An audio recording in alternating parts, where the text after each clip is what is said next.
Selamat pagi sahabat Delima yang terkasih, yang diberkati Tuhan. Nats renungan buat kita hari ini pada hari Selasa tanggal 19 Agustus 2025 yang tertulis di dalam Yeremia 33 ayat 10 sampai 11. Demikian bunyinya. Beginilah firman Tuhan.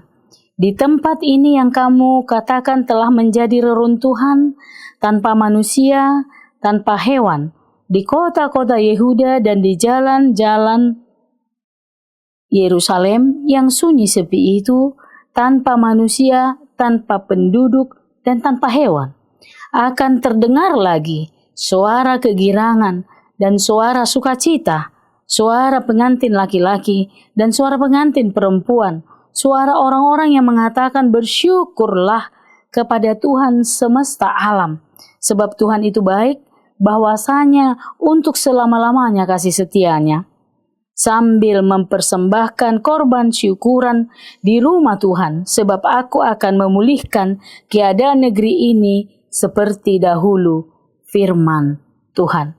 Demikian yang sudah kita dengarkan. Sahabat Delima yang terkasih, Tuhan menjanjikan pemulihan untuk umatnya. Tuhan menjanjikan pemulihan terhadap bangsanya, bangsa yang sudah sangat Dia kasihi, bangsa pilihan. Keadaan Israel yang sudah hancur lebur, porak-poranda di masa pembuangan.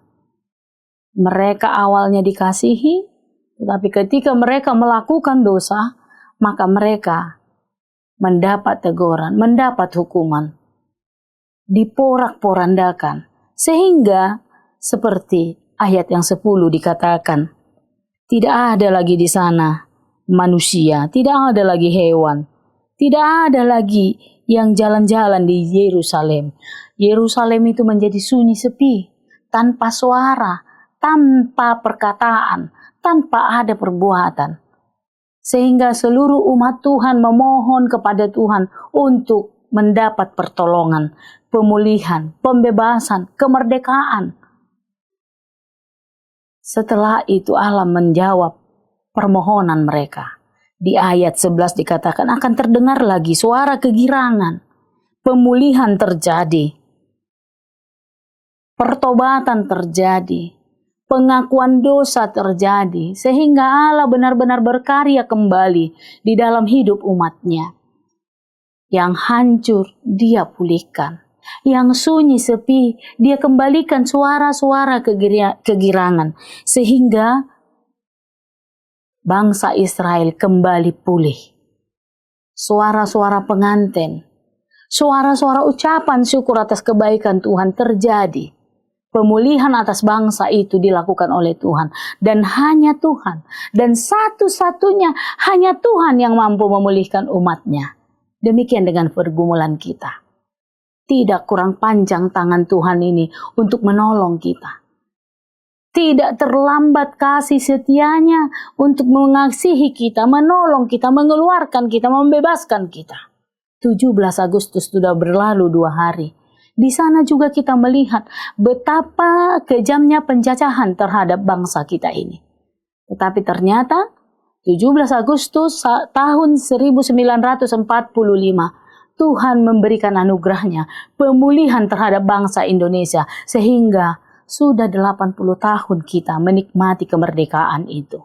Kita sudah rayakan di hari-hari yang lalu. Dan saat ini pemulihan itu terjadi atas hidupmu. Sahabat Delima yang terkasih, jangan pernah tinggalkan Tuhan. Jangan biarkan hidupmu seperti kota yang sepi tanpa ada suara kegirangan.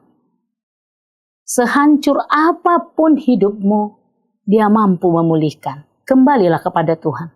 Kembali ke jalannya. Meminta pertolongan hanya kepada Tuhan. Minta pertolongan.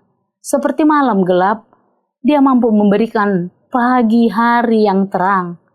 Maka dalam hidupmu yang kelam itu, terang firman Tuhan hadir untuk menopang, menyinari kehidupan kita. Sehingga yang hancur itu Dia pulihkan kembali. Dia tidak pandang bulu. Dia melihat kita. Betapa berharganya satu orang pun di mata Tuhan. Maka suara kegirangan itu akan hadir. suara sukacita itu, puji-pujian itu akan hadir kembali. Jika kita mau dipulihkan, maka pemulihan terjadi. Maka datanglah, kembalilah kepada Tuhan, sahabat delima yang terkasih. Berikan hidupmu yang hancur itu untuk dipulihkan, agar nama Tuhan semakin dimuliakan, hidupmu semakin diberkati. Amin.